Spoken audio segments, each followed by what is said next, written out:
Welcome viewers. In today's math class, we want to look at logarithms, change of base, how we can apply change of base in logarithms.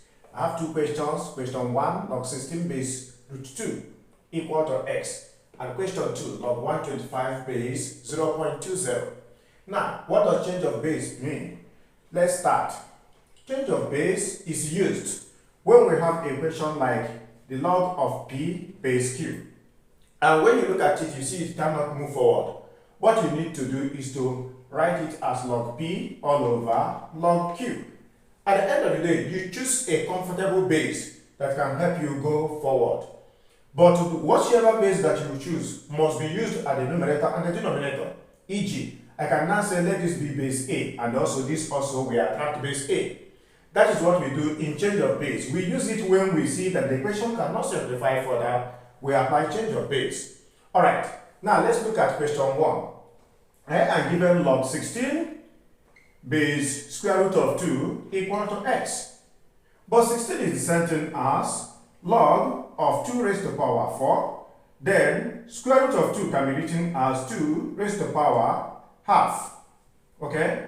Now, moving forward on this, if you look at it, I cannot move forward here. So what I will simply do is to apply change of base, and that becomes the log of 2 raised to power 4 all over the log of 2 raised to power half. This is the type of situation where we apply change of base. Now, if you look at this, I can now choose a comfortable base for both the numerator and the denominator. And because I have 2 here, I can choose base 2.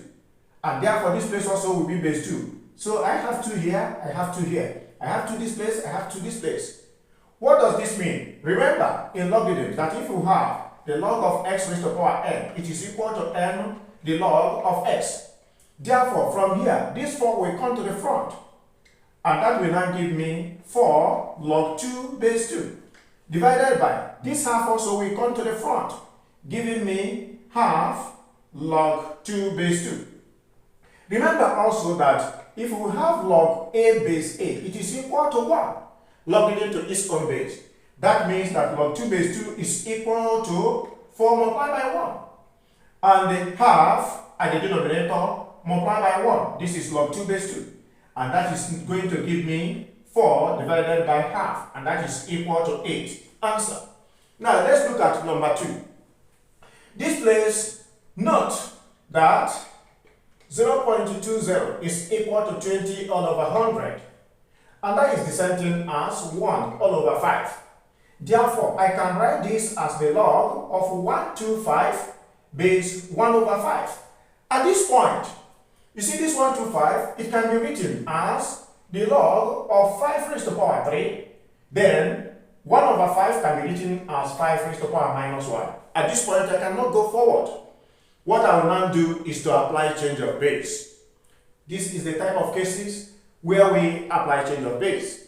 Now, I can now write it as log of 5 raised to power 3 divided by log of 5 raised to power minus 1.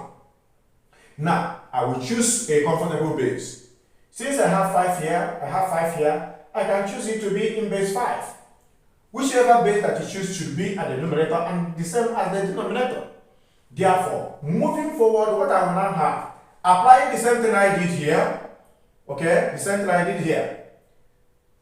That means that this thing will come to the front to give me 3 log 5 base 5 divided by minus 5 will come to the front to give me minus 1 multiplied by the log of 5 base 5. Like we did. This place now will be equal to 3 multiplied by 1, that is log 5 to base 5. Log it into its own base. And at the denominator, I have it as minus 1 multiplied by 1 log 5 base 5. And eventually, this is going to give us 3 divided by minus 1. And that will be equal to minus 3, the second answer. Thank you, dear friends, for watching to the end. May God bless you.